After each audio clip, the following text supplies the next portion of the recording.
hari kedua masa tenang kampanye ini masih ditemukan beragam atribut kampanye partai yang terpasang di sejumlah pohon-pohon di ibu kota. Pembersihan atribut partai yang seharusnya menjadi tanggung jawab partai dibiarkan tetap terpasang di masa tenang menjelang pemilu legislatif 9 April 2014 mendatang.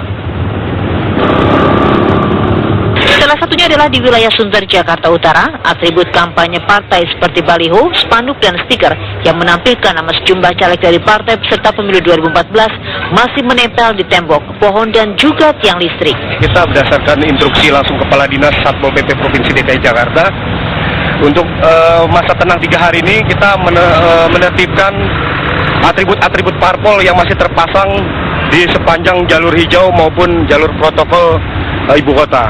Ya, untuk sementara hasil perolehan kita sampai siang hari ini kurang lebih hampir 200 atribut partai yang sudah kita tertibkan di masing-masing jalur protokol unggulan masing-masing wali kota.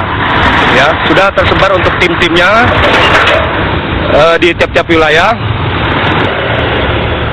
Hari ini Pemprov DKI Jakarta menurunkan sebanyak 6 tim Satpol PP untuk menyisir jalan-jalan di ibu kota.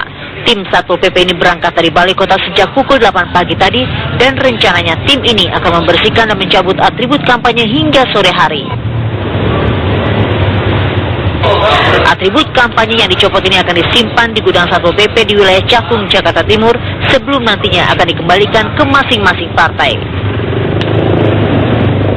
Dari Jakarta, Danang Kusuma, TV One mengabarkan.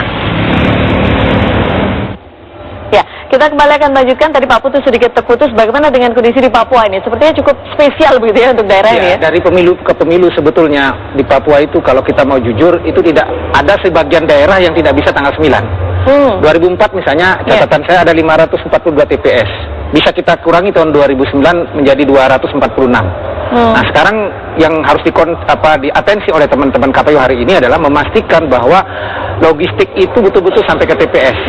Di beberapa kabupaten di bagian atas seperti Nduga, Yahukimo, Puncak Jaya segala macam, saya kok pesimis itu. Pengalaman 2009 karena kondisi ekstrim. Tidak bisa tanggal 9 ya? Anda bisa bayangkan untuk satu kecamatan ke kecamatan lain harus bawa pakai pesawat. Dari satu kampung ke TPS dia bisa jalan kaki sampai seminggu. 1 minggu? Ya, maka kalau misalnya teman-teman KPU hari ini bisa menekan skor 200 TPS itu menjadi 100 TPS yang berlangsung seminggu, itu sudah prestasi luar biasa kalau Papua. Tapi fokus yang berikutnya adalah menurut hemat saya titik rawannya 2-3 hari ini memastikan bahwa seluruh jajaran PPS dan KPPS sudah membagikan formulir C6 karena ini rawan politisasi.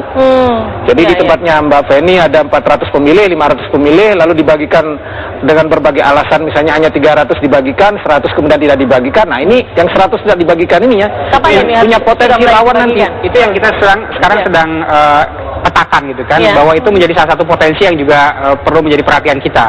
Jadi jangan sampai ini kan kasus-kasus pemilu kada. Pemilu kada seperti itu, karena entah ada problem apa ya. Tapi mudah-mudahan di pemilu legislatif ini 500 misalnya jumlah TPS, ya 500 itu dibagi.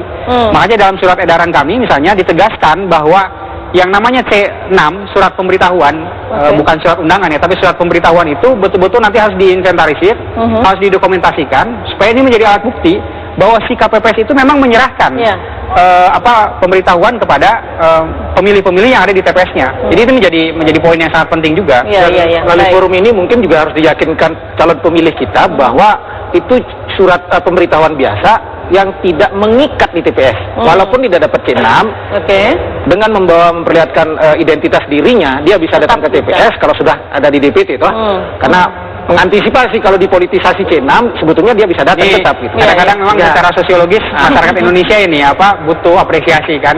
Kalau tidak dapat C6 atau surat pemberitahuan nggak mau datang. Padahal sebenarnya kalau misalnya dia terdaftar di DPT nggak ada problem. Pokoknya ada KTP, ada surat domisili, mau dapat C6 atau tidak, datang saja ke situ. Itu yang penting sekarang kita. Apalagi ketika tidak terdaftar di DPT begitu bagaimana? Tetap datang saja ya sesuai di alamat di KTP. Ya, tidak terdaftar di DPT, tidak terdaftar di DPK, dia bisa nanti menyalurkan hak pilihnya gitu. Datang saja dengan KTP ya, tapi dengan catatan pencoblosannya jam 12 sampai jam 3. Jam 12 sampai jam 1 saja. Mungkin bisa menumpuk di situ kalau banyak yang tidak terdaftar ya.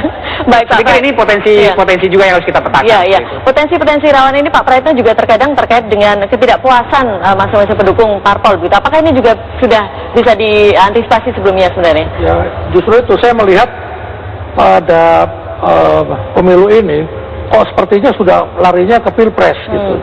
Jadi kita lihat dari beberapa kampanye, dari beberapa statement itu justru saling menyerang antara pimpinan-pimpinan parpol atau capres.